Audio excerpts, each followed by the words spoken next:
하나님의 말씀 창세기 29장 11절로 15절 말씀입니다. 하나님의 복되신 말씀을 귀 기울여 들으십시오. 그가 라헬에게 입맞추고 소리내어 울며 그에게 자기가 그의 아버지의 생질이요 리브가의 아들됨을 말하였더니 라헬이 달려가서 그 아버지에게 알림해 라반이 그의 생질 야곱의 소식을 듣고 달려와서 그를 영접하여 안고 입맞추며 자기 집으로 인도하여 드리니 야곱이 자기의 모든 일을 라반에게 말하매 라반이 이르되 너는 참으로 내 혈육이로다 하였더라. 야곱이 한 달을 그와 함께 거주하더니 라반이 야곱에게 이르되 네가 비록 내 생질이나 어찌 그저 내 일을 하겠느냐. 네 품삯을 어떻게 할지 내게 말하라. 야곱이 그 양떼들이 먹이는 공동 우물을 옮기고 양떼를 몰고 오는 그 라반의 딸 라헬을 알아보고 보니까 입맞추고 소리내며 울면서 자기가 그 너의 아버지가 그 라반이 나의 외삼촌이고 그리고 그 리브가가 나의 어머니다 이런 얘기를 합니다. 그 소리를 듣고 이제 라헬이 이제 집에 가서 라반에게 이 소식을 알리고 이제 라반도 와서 그 입맞추고 끌어안고 그리고서는 그 자기 라반의 집으로 이끌죠. 너는 내 혈육이로다. 너는 내 피부치다. 그 조카다 이거죠. 생질 내 조카다.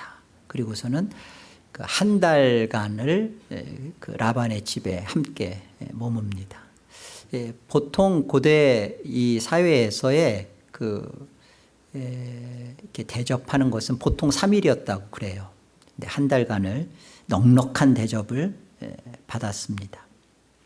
그리고선 15절에 보면 라반이 야곱에게 이렇게 말하죠. 너가 비록 내 조카이나 어찌 그저 그러니까 거저로 내 일을 하겠느냐. 그 양치는 일을 네가 계속 하겠느냐.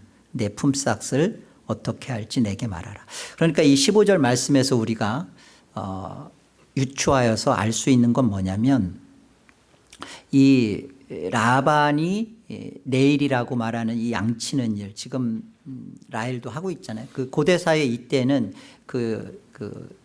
여성들도 양을 치고 그랬어요. 그러니까 지금 이 양치는 일을 어찌 그저 이렇게 하겠느냐. 그러니까 한 달간을 야곱이요. 한 달간을 그냥 그 라반 집에서 대접받으면서 빈둥빈둥 논 게 아니라 양치는 일을 했던 거예요.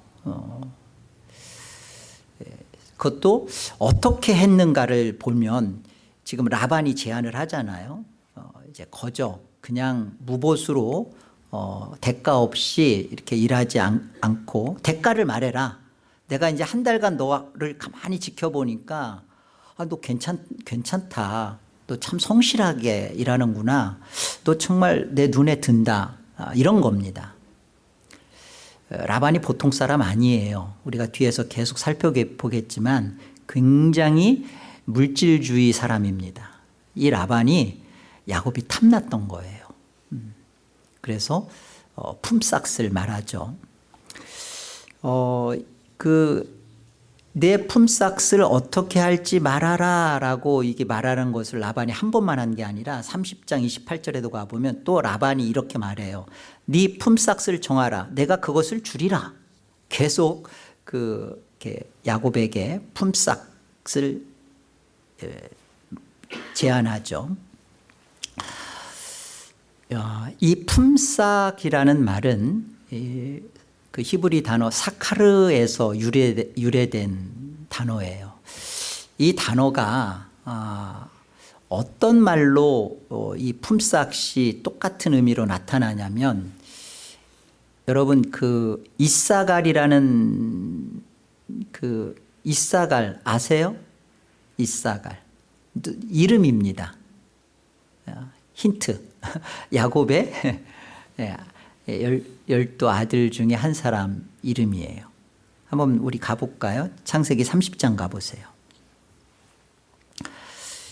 17절. 하나님이 레아의 소원을 들으셨으므로 그가 임신하여 5째 아들을 야곱에게 낳은지라. 레아가 이르되 내가 내 시녀를 내 남편에게 주었으므로 하나님이 내게 그 값을 주셨다 하고 그의 이름을 이사갈이라 하였으며, 이 이사갈이 똑같이 사카르에서 나온 단어예요. 그러니까 이 뜻은 하나님이 내게 그러니까 값입니다. 값, 품삯, 값이에요. 이사갈이. 그러니까 하나님이 내게 값을 주셨다.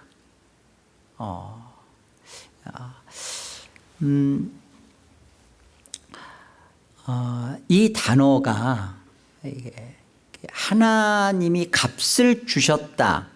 이사갈. 이게 보상이에요. 보상. 하나님의 보상. 하나님이 값을 준 거잖아요. 하나님이 내게 값을 주셨다. 이사갈. 이게 품삯이라고요. 하나님이 값을 주셨다. 이게 품삯의 단어의 의미입니다. 자, 여러분, 하나님의 주권을 믿는 자가 그 성도예요. 성도는 하나님의 주권을 인정하는 사람입니다. 그 하나님의 주권을 인정하는 성도, 그리스도인은 어떻게 살아야 할까요? 어떻게 사는 것이 마땅합니까? 하나님이 맡겨준 일을 성실히 수행해야 합니다. 그리고 올바른 결과를 기대해야 합니다. 내가 원하는 결과를 받고자 성실히 하는 것은 그건 하나님의 주권을 인정하는 거 아니에요. 내가 최선을 다하여 성실하게 나에게 맡겨준 일을 책임 있게 감당하는 이유는 선하신 하나님이 나에게 꼭 필요한 결과를 주신다라는 것을 믿기 때문에 그렇습니다. 그리스도인은 있는 자기 자리에서 열심히 일할 뿐만 아니라요, 내가 지금 하고 있는 이 열심히 일하는 이곳에 하나님이 뜻을 두시고 적당한 때 이른 비와 늦은 비를 주시면서 하나님의 값을 내게 주신다. 보상하신다. 하나님의 품삯이 내게 있다.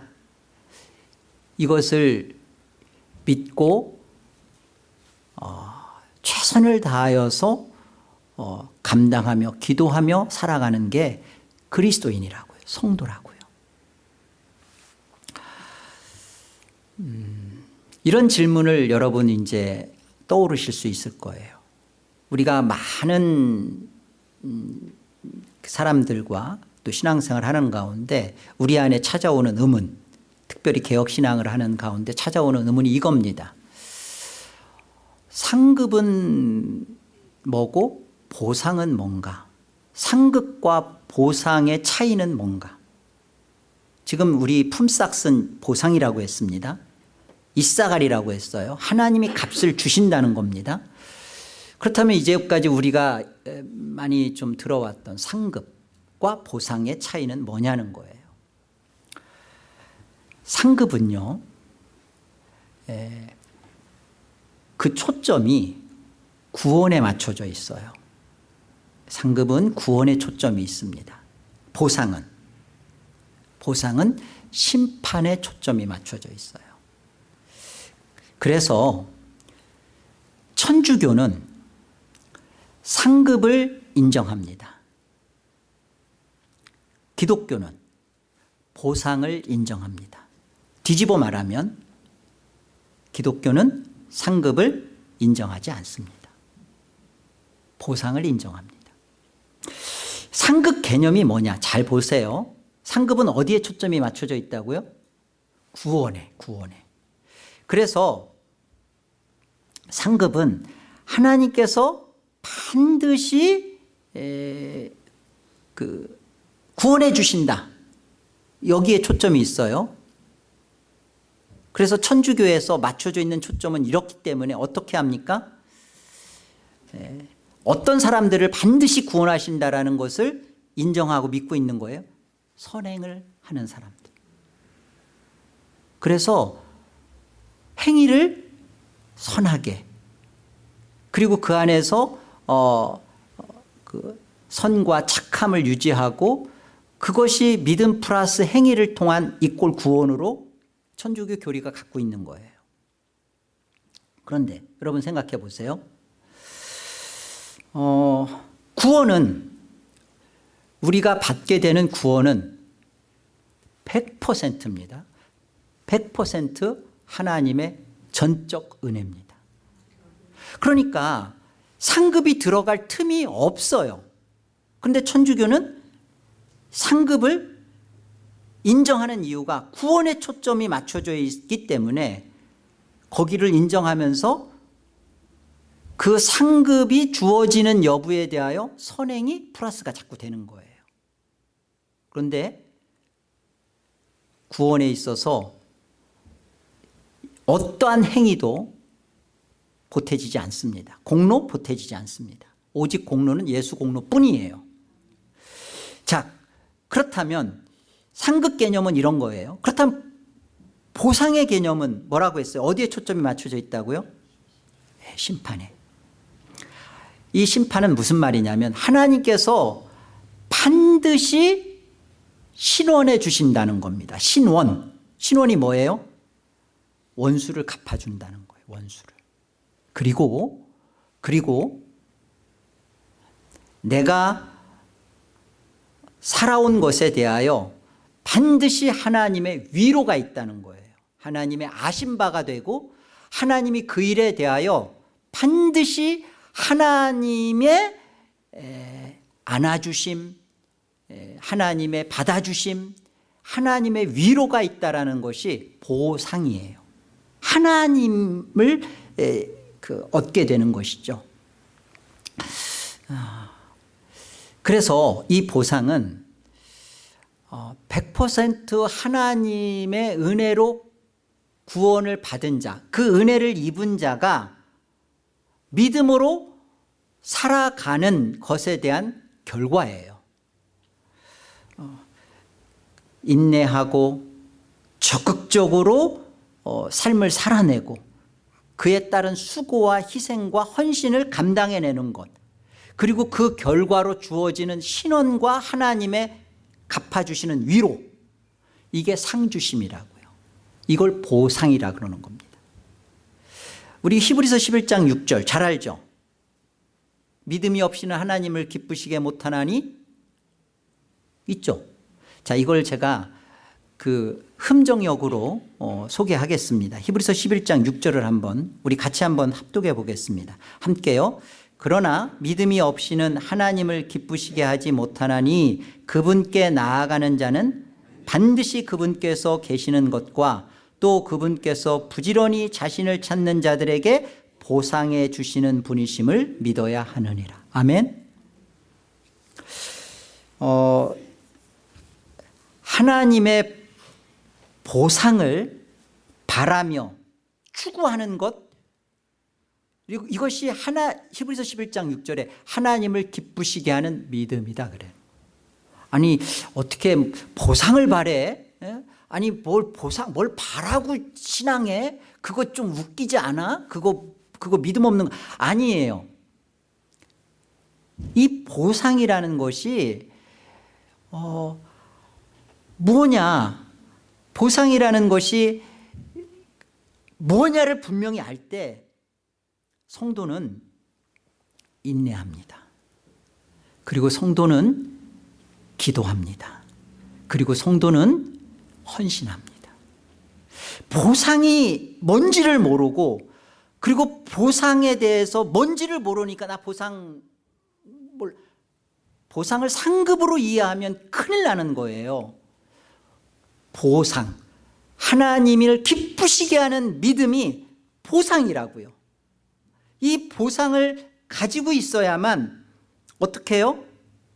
성도는 비로소 성도의 삶에 대하여 인내할 뿐만이 아니라 이 성도의 삶을 살아내는 겁니다. 그것도 적극적으로.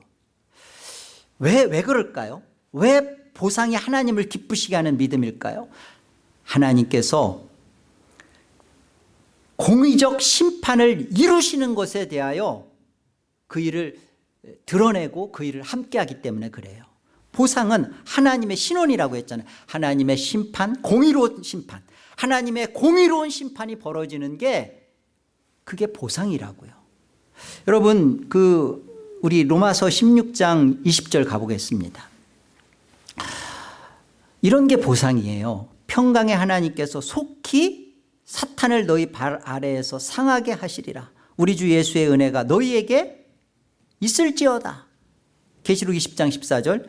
사망과 음부도 불못에 던져지니 이것은 둘째 사망 곧 불못이라.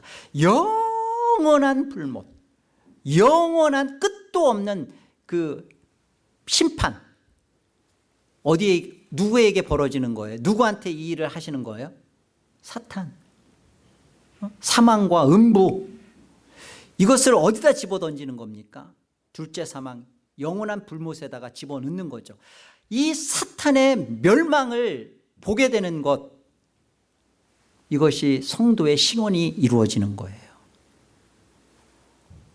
얼마나 이 음란과 거짓의 세대를 보면서 성도가 절망합니까?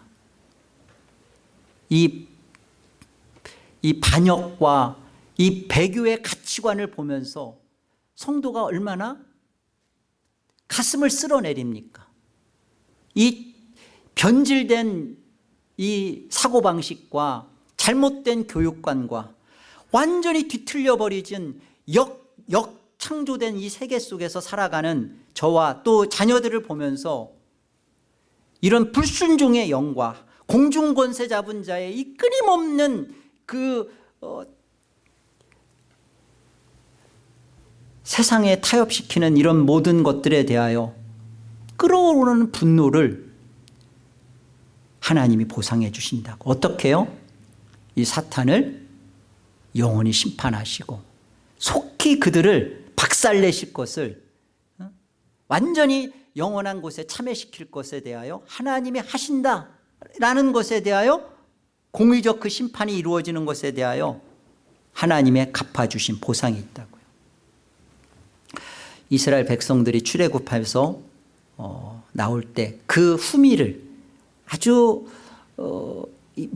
그 행위를 보면서 하나님이 이 마귀의 행위로 보시죠. 공격했던 족속이 있어요. 어느 족속이에요? 아말렉이죠. 그 아말렉 족속. 근데 그 아말렉 족속에 대해서 하나님이 뭐라 하십니까? 여호와께서 대대로 그 족속들과 그들과 싸우시겠다 그러죠. 하나님이 그들과 끝까지 싸운 겁니다. 마지막 싸워서 진멸해요. 계속 싸웁니다. 거기서 나오는 게 아각이었고요. 그렇죠? 그리고 우리가 에스더에서 보면 하만 사람, 그 아각 사람 하만, 그 하만이 그 아말렉이에요. 그 아말렉 족속. 이 이후부터 에스더에서 그 하만, 이 아말렉 족속이 죽고 나서부터는 아말렉이 등장하질 않아요. 하나님이 이렇게 완전히 대적하는 사탄의 세력을 죽여버리고 심판하시는 게 성도의 신원이고 보상입니다. 로마서 12장 19절도 보세요. 내 사랑하는 자들아, 너희가 친히 원수를 갚지 말고 하나님의 진노하심에 맡기라. 기록되었을 때 원수 갚는 것이 내게 있으니 내가 갚으리라고 주께서 말씀하시니라. 이 원수를 갚는 문제에 대해서 하나님께서 내가 갚아준, 내가 갖는다. 내가. 하나님이 하신다. 하나님이 갚아주신대요. 그 구약에 보면 다윗의 저주시가 시편에 나타나요. 우리 보면 아니 구원받은 다윗이 이렇게까지 저주할 수 있나? 특별히 시편 109편에 가보면요, 다윗이 이렇게 저주해요.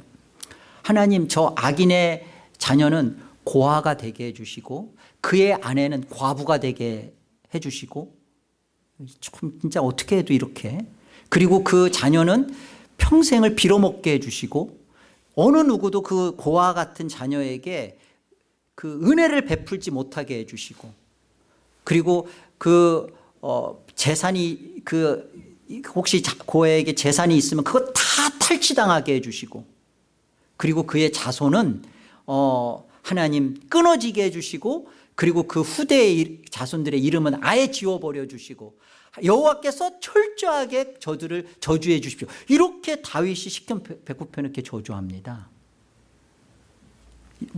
아니 어떻게 이렇게까지. 예, 악과 사탄이죠. 그리고 그 사탄에 조종받고 있는 그 세력들, 그 악인에 대하여 이렇게 그 하나님의 원수를 갚아주십시오. 근데 이것이 성도인 다윗과 성도인 저와 여러분이 갖고 있는 신원이고 하나님이 우리에게 주시는 보상이라고요. 내가 갚지 않는 거예요. 여러분, 우리가 우리 자신에 있는 죄를 보면서 내 속에 마귀가 있고 내 속에 사탄이 있구나, 이거에 대해서 하나님 빨리 내 이 속에 있는 죄를 해결해 주십시오. 이것에 대해 갈망하는 것이 우리의 신원이잖아요. 기도잖아요. 이것이 이루어지는 게 하나님의 보상이고요. 또 우리가 성도와의 교제나 우리 그 관계성 속에서 보면 그 사탄의 세력에 사로잡혀서 질질 끌려가는 어두움의 실체를 볼 때, 그 악한 영을 볼 때 얼마나 우리가 끓어오릅니까? 하나님 속히 저 속에 있는 더러운 악을 심판해 주십시오. 그래서 온전하게 제정신이 들게 하십시오. 더러운 귀신이 들려가지고 제 몸을 상하고, 그리고 그냥 정신을 못 차리고 벌거벗고 날뛰는 저것을 속히 하나님 심판해 주십시오. 이게 보상이라고요. 성도에게 이루어지는 하나님의 품삯이고, 그리고 성도에게서 있어지는 하나님이 베풀어 주시는 은혜 값을 해주시는 거라고요. 있는 거라고요.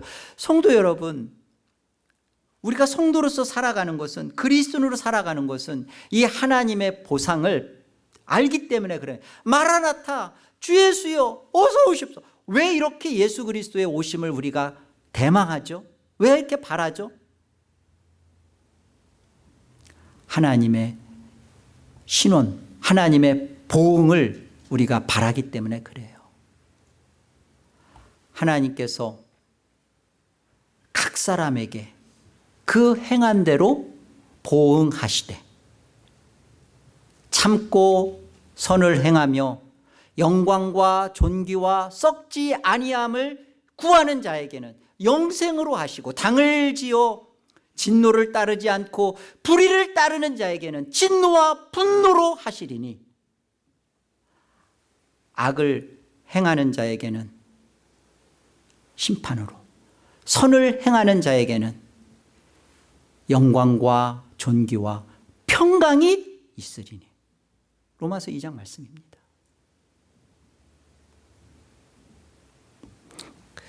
그리스도인은요, 하나님의 영광스러운 보상을 믿는 믿음을 갖고 있는 자입니다. 그리고 이것을 믿을 때 끝까지 인내하며 내 죄와 싸우며, 그리고 선을 행하는 겁니다. 이것을 믿지 않으니까 말도 안 되는 신앙생활 하는 거예요. 어떻게 해요? 목사님, 천국은 차별 없잖아요. 난 구원만 받으면 됐어요. 저는 천국 가서 관심 없어요. 상급 관심 없고요. 그리고 좋은 거, 저 관심 없어요. 저는 하나님이면 됐고요. 저는 구원 받았은 거, 그거면 좋게요. 관심 없어요. 어차피 천국 가면 다 똑같다며요. 네, 똑같습니다. 똑같다며요. 네, 분명히 말씀드릴게요. 천국에는 상급이나 차별 상급 자체가 없습니다. 잘 들으십시오.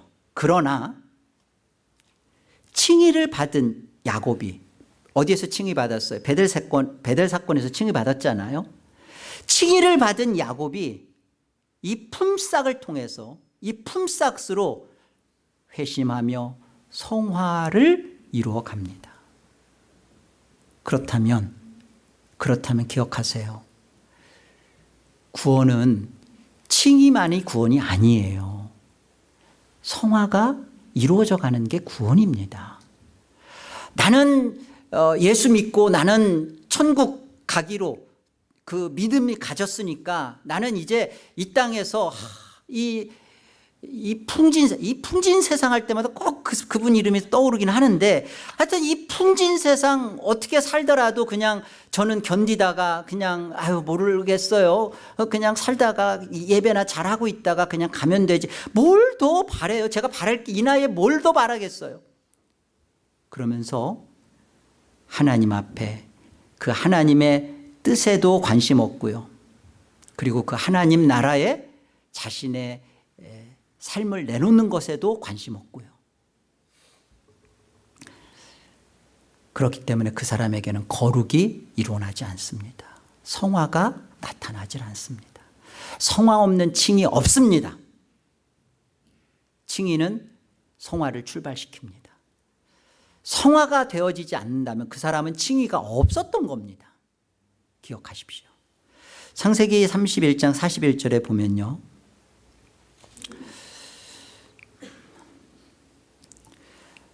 내가 외삼촌의 집에 있는 이 20년 동안 외삼촌의 두 딸을 위하여 14년, 외삼촌의 양떼를 위하여 6년을 외삼촌에게 봉사하였거니와 외삼촌께서 내 품삯을 몇 번이나?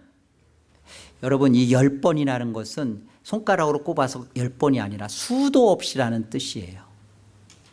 무엇을? 품삯을. 수도 없이. 왜 그럴까요?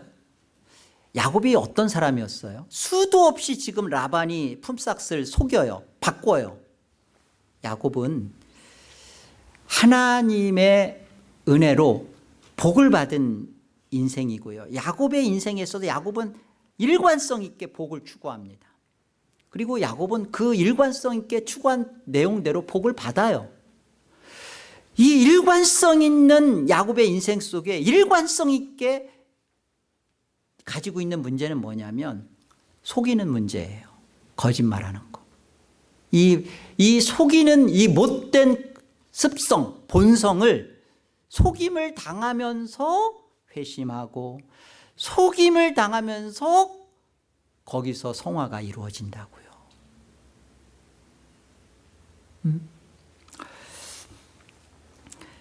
진짜로 구원받은 사람은 상급신앙하지 않습니다. 왜요?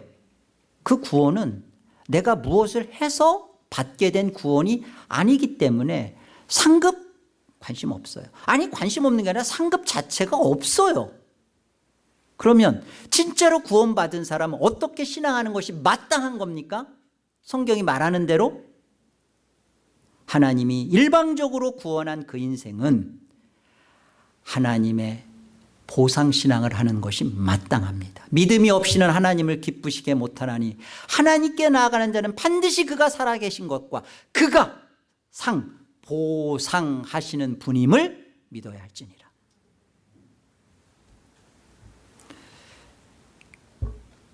이제 성도인 저와 여러분은요, 천국 가냐 못 가냐에 관심이 있지 않습니다.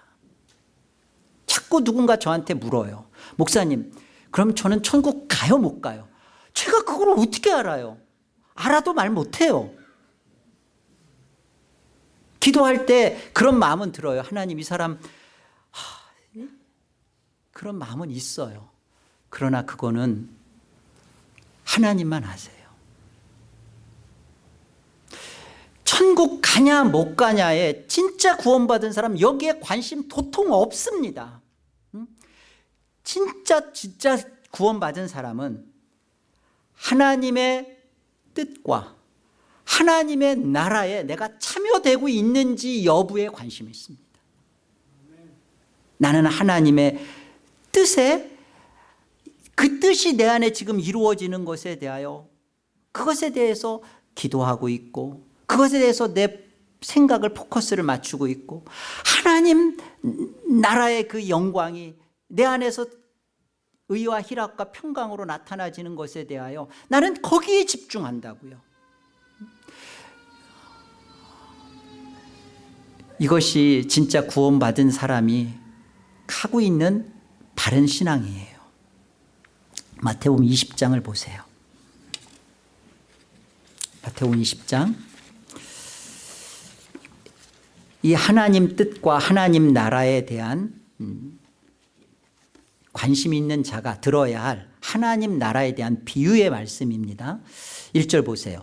천국은 마치 품꾼을 얻어 포도원에 들여보내려고 이른 아침에 나간 집주인과 같으니 그가 하루 한 데나리온씩 품꾼들과 약속하여 포도원에 들여보내고 또 제3시에 나가보니 장터에 놀고 서 있는 사람들이 또 있는지라. 그들에게 이르되 너희도 포도원에 들어가라. 내가 너희에게 상당하게 주리라 하니 그들이 가고 제6시와 제9시에 또 나가 그와 같이 하고 제11시에도 나가보니 서 있는 사람들이 또 있는지라. 이르되 너희는 어찌하여 종일토록 놀고 여기 서 있느냐. 이르되 우리를 품꾼으로 쓰는 이가 없음이니이다. 이르되 너희도 포도원에 들어가라 하니라. 저물매 포도원 주인이 청지기에게 이르되 품꾼들을 불러 나중 온 자로부터 시작하여 먼저 온 자까지 싹쓸 주라 하니 제11시에 온 자들이 와서 한 데나리온씩 받거늘 먼저 온 자들이 와서 더 받을 줄 알았더니 그들도 한 데나리온씩 받은지라. 받은 후 집주인을 원망하여 이르되 나중 온 이 사람들은 1시간밖에 일하지 아니하였거늘 그들을 종일 수고하며 더위를 견딘 우리와 같게 하였나이다. 주인이 그 중에 한 사람에게 대답하여 이르되 친구여 내가 네게 잘못한 것이 없노라. 네가 나와 한 데나리온의 약속을 하지 아니하였느냐.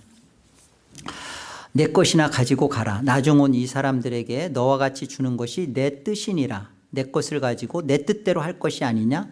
내가 선함으로 네가 악하게 보느냐. 이와 같이 나중된 자로서 먼저 되고 먼저 된 자로서 나중 되리라.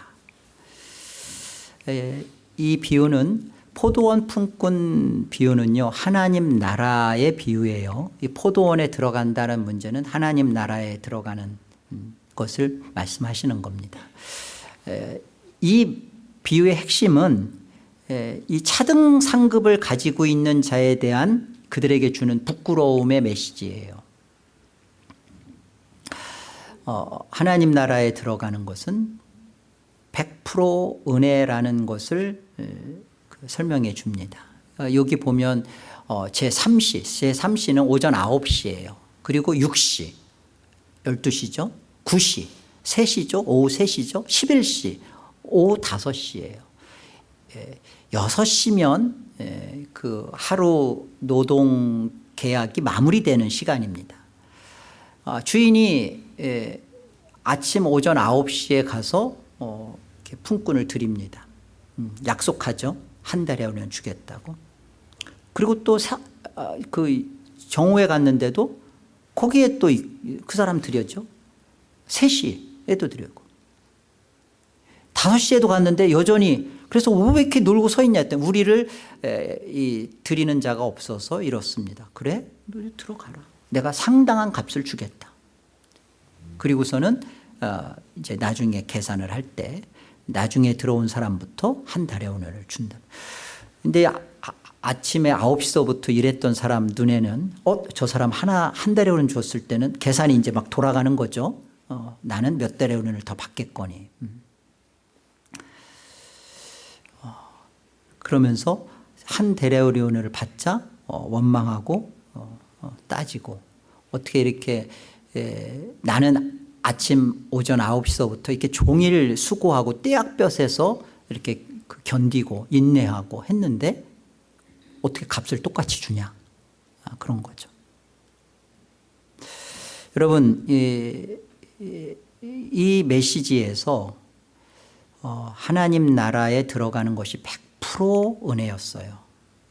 품꾼이 어떤 결정한 거 없습니다. 주인이, 포도원 주인이 그냥 드린 거예요. 그러면서 여기서 보면 더 받을 거라는 차등 상급을 늘 생각하고 있죠. 하나님 나라에서 뭘 더 받을 것이라는 것을.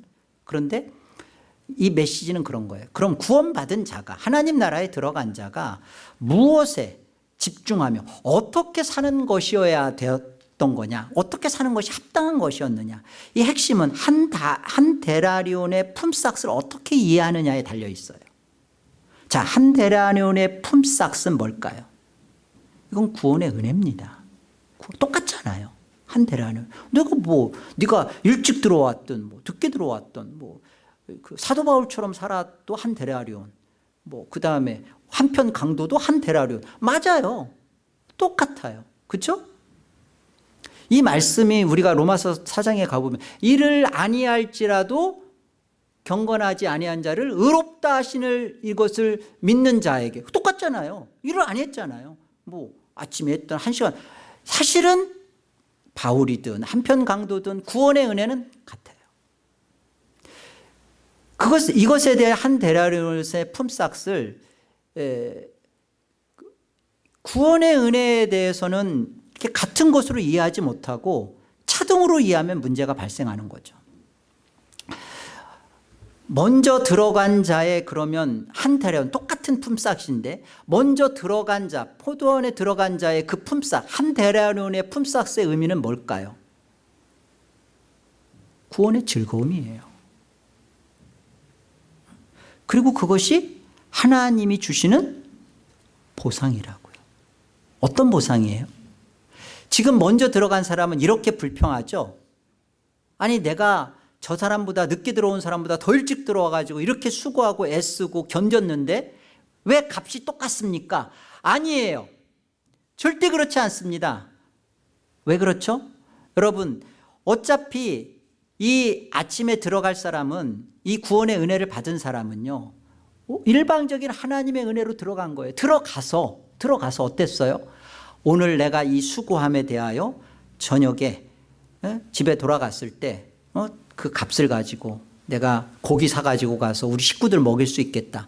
내가 하루에 대한 나의 걱정할 게 없었잖아요. 염려가 없어졌고, 그리고 들어가서 수고하고 애쓰고 노동하면서 그 안에서 어떤 두려움도, 그리고 그곳에서 미리 들어간 자의 안식과 안도, 이 모든 것들, 애씀과 수고가 더 받기 위한 것이었다니까 이게 차등상급으로 이해되는 거예요. 그렇지 않아요. 하나님의 구원의 은혜, 그 구원의 은혜를 가진 자가 이것을 누리며 기뻐하며 살아가는 이것이 먼저 들어간 자가 받게 되는 한 데나리온의 품삯의 즐거움이고 값어치고 그게 보상이었다고요. 그래서 먼저 된 자가 나중되고 나중된 자가 먼저 된 자라는 의미가 뭐예요? 이런 의미인 거예요. 하나님의 보상을 알지 못하는 자는 일찍 예수를 믿고 예수 만나고 그리고 이렇게 왔는데 너무 일찍 믿었어. 너무 일찍 들어왔어. 일찍 들어와가지고 이게 뭐야? 그냥 예배를 해야지, 또 뭐 성경 공부해야지, 수요 모임 또 와야지. 아이 머리 아파. 교회가 멀쩡한 교회이긴 한데 골치 아파. 예배도 시간 지켜야 돼. 어때요? 그런데 이것이 내 영혼을 안전하게, 나의 구원을 든든하게, 그리고 하나님과의 관계를 틀림없이 하는 이 구원의 즐거움을 누리는 하나님의 품삯이잖아요. 하나님의 보상이잖아요. 하나님이 우리에게 값을 주시는 거잖아요. 이 기쁨을 기뻐하지 못하고 이것을 억지로 하는 것처럼, 아니 이 하나님 나라에 들어온 자로서의 이 하나님 나라의 한 데나리온의 품삯을 이미 약속 받았잖아요. 나는 그거 받았잖아요. 그러면 누리면서 하루 동안 휘파람을 불면서 즐겁게 운동하고 새참도 먹고 그러면 되잖아요. 어? 믿음으로 살아가는 기쁨이 있잖아요. 그런데 그냥 죽지 못해 신앙하는 것처럼 주여 빨리 오세요. 나 못 견디겠어요. 여러분, 예수를 믿는다는 것이 고달프고 억울하고 속상합니다. 힘든 일이 많습니다. 누가 예수가 믿는 것이 쉽다고 그래요? 안 쉬워요. 쉽지 않은 여기 이 상황에서 지금 비록 내가 고달프게 이렇게 살고 있지만, 지금 이 모습 이대로 살고 있지만 좀 더 가지지도 못하고 여전히 속을 썩이고 있고 여전히 몸은 힘들고 있지만 은혜를 감당하며 인내하며 믿음으로 살면 하나님이 반드시 보상하신다. 이 땅이 아니면 영원한 천국에서 내 기도를 틀림없이 응답하신다. 내가 우리 사랑하는 자녀, 하나님 이 자녀가 꼭 예수님 만나게 해주세요. 이 땅에서 우리가 기도합니다. 아니면 하나님 우리 부모님 돌아가시기 전에 꼭 회개하고 예수님 믿게 해주세요. 기도하고 합니다. 우리가 하나님의 신원을 보상을 간구합니다. 우리가 눈 감을 때 그것이 안 이루어졌다 할지라도 천국에서 그 사랑하는 자녀를 볼, 이것이 하나님 우리에게 주시는 보상이라고요. 이것을 믿기 때문에 우리는 하나님, 제가 수고하고 애쓰는 것이 짜증이고 나만 왜 이렇게 해야 돼요? 나만 왜 이렇게 헌신해야 돼요? 왜 나만 와서 이렇게 나만 이렇게 수고하고 알아주지도 않는데? 아니에요. 하나님이 보고 계시고 각각 선악간 대로 행한 대로 하나님이 보응하신다고 말씀하시잖아요. 보세요. 여기 보세요. 계시록 아까 여기 먼저 21장 1절과 4절 보세요. 계시록 21장 1절 보세요. 또 내가 새 하늘과 새 땅을 보니 처음 하늘과 처음 땅이 없어졌고 바다도, 이 바다라는 것은 죄를 말합니다. 죄도 다시 있지 않더라. 모든 눈물을 그 눈에서 닦아주시니 다시는 사망이 없고 애통하는 것이나 곡하는 것이나 아픈 것이 다시 있지 아니하리니 처음 것들이 다 지나갔음이 있으라. 그 원수 사탄이, 그리고 그 원수의 영향을 받고 있는 그런 악인들이 다 지나가고 우리의 고민과 고통도 다 없어지고, 그리고 우리가 바라던 소원이, 신원이 이루어지고, 내가 그토록 원했던 내 부모를 이 땅에서는 예수님 못 만나고 회개하지 못하고 돌아간 것 같은데 기도하고 하나님 앞에 복음을 전하고 했을 때 새하늘과 새 땅에서 그를 만났을 때 하나님의 보상이라고요. 이것이 계시록 7장도 보겠습니다. 맨 마지막 말씀이에요. 계시록 7장 14절.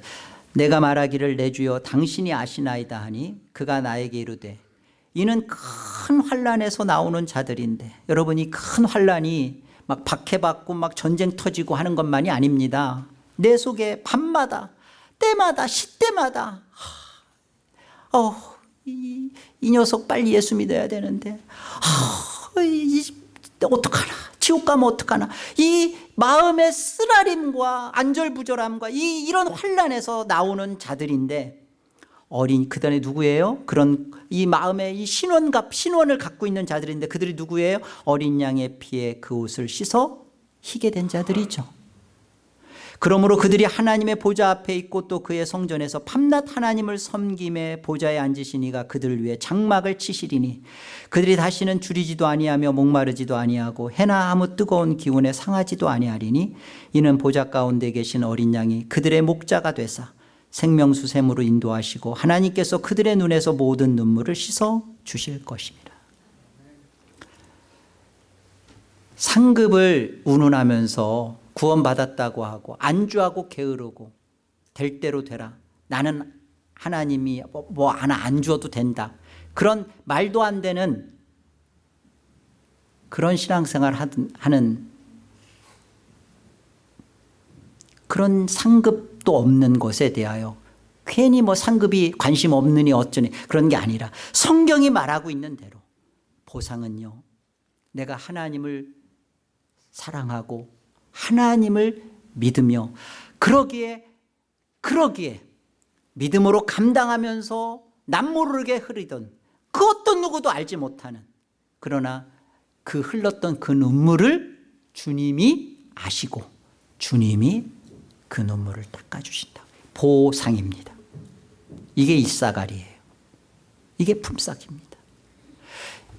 예수를 믿는다, 구원받았다 그러면서 이렇게 하나님이, 주님이 닦아주신다, 씻겨주신다, 내 눈에서 눈물을 씻겨주신다 그러는데 이것을 믿고 신앙하며 이 애씀을, 수고를 감당해 가는 것이, 그것이 구원을 진짜 받은 자고 구원을 진짜 살아가는 자고 구원을 정말로 누리는 것입니다. 이러지 않는 사람은 내 구원이 틀림없는 구원인가 돌아보셔야 돼요. 관심 없는 게 아니에요. 내가 먼저 그의 나라와 그의 일을 구하면서 이 안에서 흘리는 눈물들에 대하여 하나님은 보고 계시다고요. 난 예수 그리스도의 보혈의 피로 속량받은 자인가? 그러면 나는 백보자의 심판을 기다리고 있나? 여러분, 백보자의 심판은 두 가지 의미입니다. 첫째는 이 백보자의 심판은 예수 그리스도의 심판이에요. 예수 그리스도가 하는 심판. 또 하나는 예수 그리스도가 기준인 심판이에요. 예수 그리스도가 하는 심판일 뿐만 아니라 예수 그리스도가 기준이라고요. 무슨 말이에요? 예수 그리스도가 이 땅에서 아버지의 뜻대로 애씀과 수고를 살아갔던 그 삶대로 그것을 함께하는 자가 그리스도에게 속한 자요, 하나 된 자요, 그가 그리스도인입니다. 그런 자에게 벌어지는 것은 생명의 영생이고, 그 그리스도의 기준에 벗어나서 예수를 입으로는 나발나발 믿는다고 하면서 애씀과 수고에 그리스도의 하나님의 뜻에 동참하는 일에는 관심도 없고 그저 자기 유익 하나 챙기고 지식적으로 교회에 오면서 지식적으로 성경이나 지식이나 채우고 여전히 자기 것에만 관심 있고 하나님도 내를 위한 욕심 채우는 거에만 관심, 그리스도의 기준에 맞지 않습니다. 그때 벌어지는 것이 영벌이에요. 그리스도인은 가족이 또 목사가 알아주지 않아도 됩니다. 그리스도께서 내 눈물을 씻겨주시고 주님께서 나를 알아주시면 됩니다. 이것을 갖고 있는 게 성도예요. 이 보상 하나를 믿기에 억울함, 고달픔, 속상함, 그리고 섭섭함, 이 모든 것을 참고 인내해 가면서 믿음으로 희생하고 헌신한 삶을 자원하고 기쁨으로 살아가는 것입니다. 이 하나님의 보상과 품삯이 여러분에게 한 데나리온으로 주어졌습니다.